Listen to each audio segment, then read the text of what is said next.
Hola, una vez que hemos diseñado la placa de circuito impreso, el siguiente paso es la fabricación de la misma, a partir de la documentación que hemos generado y que tenemos en esta hoja impresa.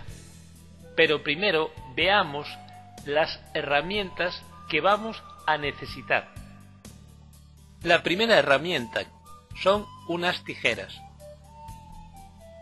Valen cualquier tipo de tijeras, lo único que tenemos que tener en cuenta es que las vamos a utilizar para cortar papel y siempre la guardaremos en nuestro taller para realizar este cometido.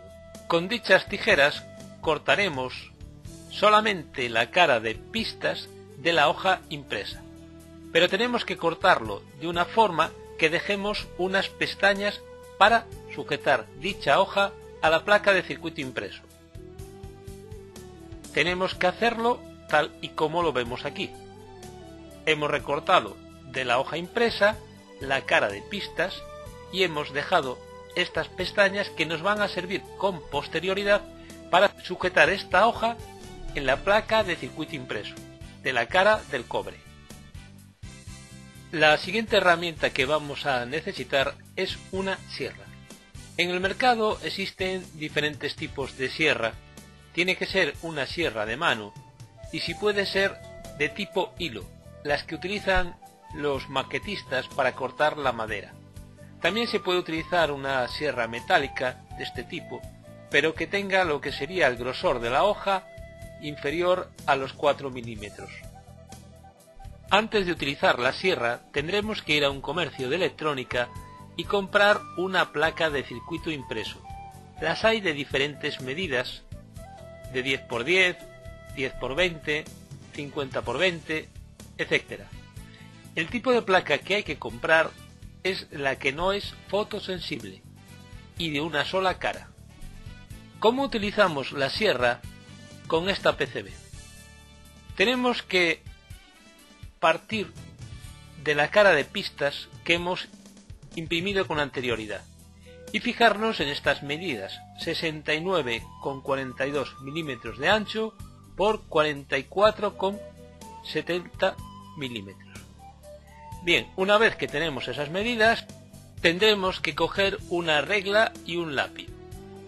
Marcaremos el ancho de la PCB de 69,3 milímetros en esta dirección y el alto de 44,7 en la otra dirección, utilizando la regla como apoyo a la hora de trazar y también para realizar las medidas. Una vez marcada la PCB, utilizaremos la sierra para cortar la placa de circuito impreso. El corte no se puede realizar de cualquier manera.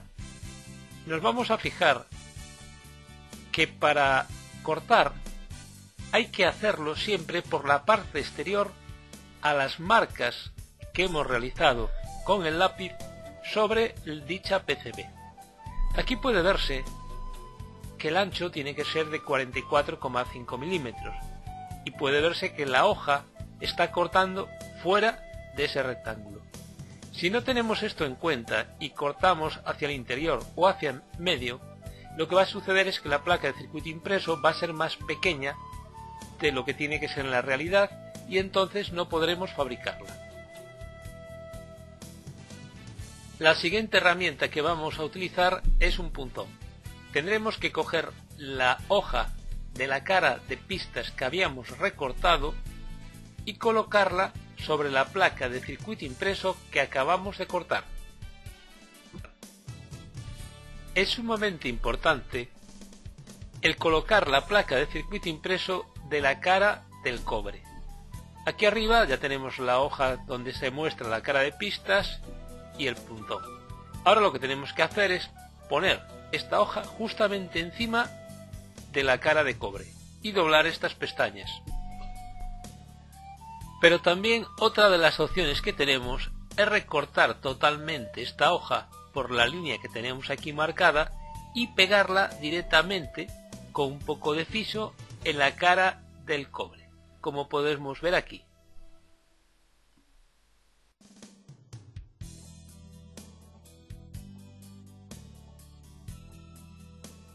A continuación, lo que tendremos que hacer será colocar el punzón en vertical y marcar los puntos de los taladros. Pero hay que tener en cuenta una cosa. La punta del punzón tiene que estar limada y ser inferior a 1 milímetro. Hay que darse cuenta que estos puntos que estamos marcando son del orden de menos de 1 milímetro. Algunos componentes tienen las patillas cuyo diámetro suele ser de 0,6-0,8. Por tanto, el punzón hay que afilarlo de manera que la punta sea triangular, no como aparece aquí. Tenemos que marcar punto por punto. No hace falta ejercer mucha presión, simplemente empujar un poco. Una vez marcados todos los puntos, retiramos el papel y comprobamos visualmente que no nos quede ningún punto por marcar.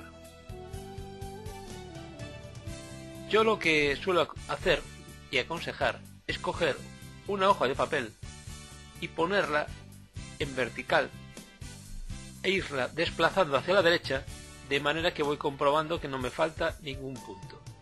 De todas maneras, aunque eso ocurra, en el momento que empecemos a diseñar, a dibujar aquí en la placa de cobre las pistas, veremos si nos falta algún punto.